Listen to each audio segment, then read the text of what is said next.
après des attaques, des insultes à cause de l'émission Bourson, la politique officielle, nous vous disons aujourd'hui pourquoi nous sommes arrivés à cette situation. Tout commence avec l'émission de l'évêque Mukuna.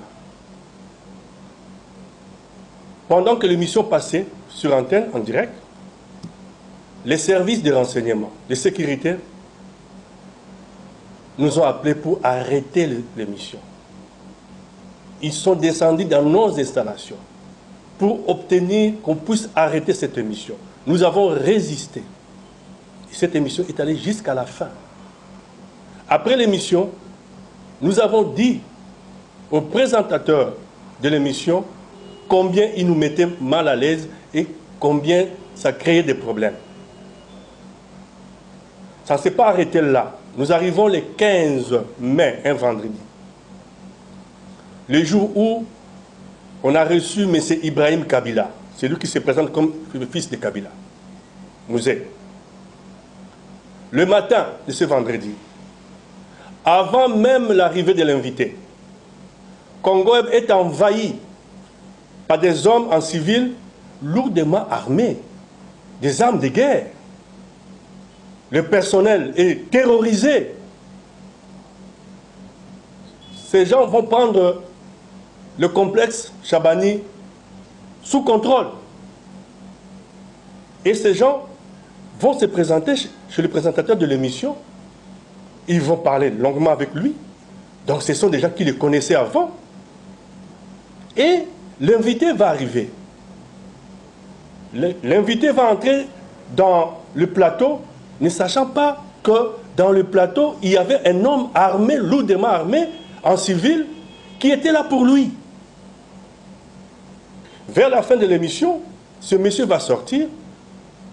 Ce monsieur va donner des ordres à ces hommes qui vont se déployer maintenant hors Congo Web. Et le présentateur va descendre, continuer à parler à ce monsieur pendant que l'invité reste au plateau. Ainsi, ils vont tous partir.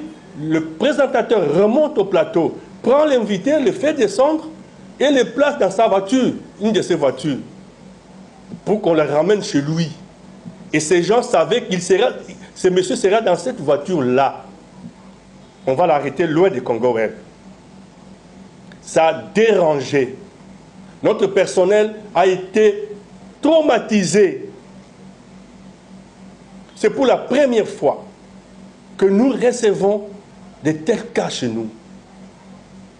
Quel est ce patron dans cette ville de Kinshasa ou dans ce monde au XXIe siècle d'audiovisuel, d'une télévision, peut accepter qu'un présentateur s'arrange avec des hommes armés avant l'émission et livre son invité avant l'émission?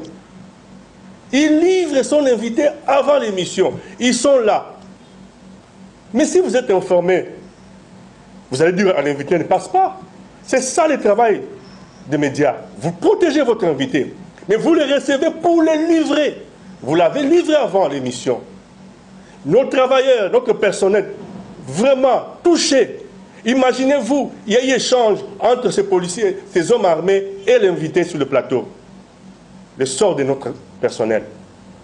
Ainsi, la décision est tombée que le monsieur devait discuter avec la direction générale le lundi matin avant de continuer notre programme.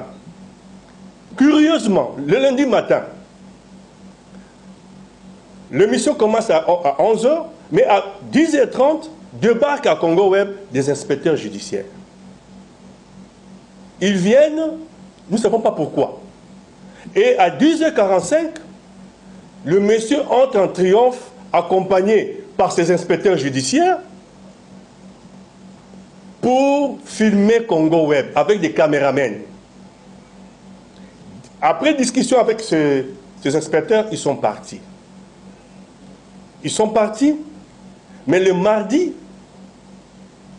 le monsieur, le présentateur, tient un point de presse où Il a traité le patron de Congo Web de tous les mots, M. Chabani. Des jaloux et autres.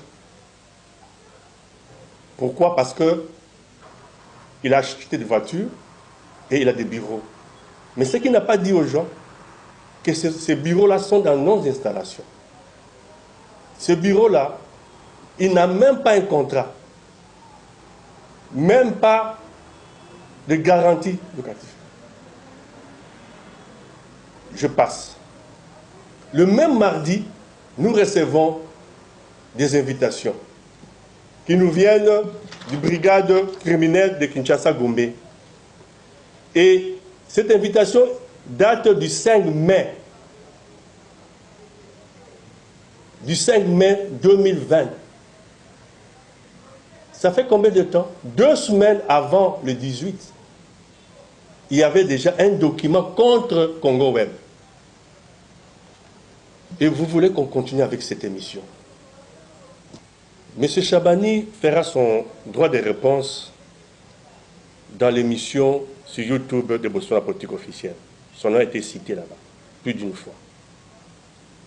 Mais ce que je voudrais dire ici, on a parlé du contrat. Nous avons ces contrats. Nous allons rendre public ces contrats pour que les professionnels d'audiovisuel, pour que les professionnels de droit puissent nous dire réellement le contenu de ces contrats.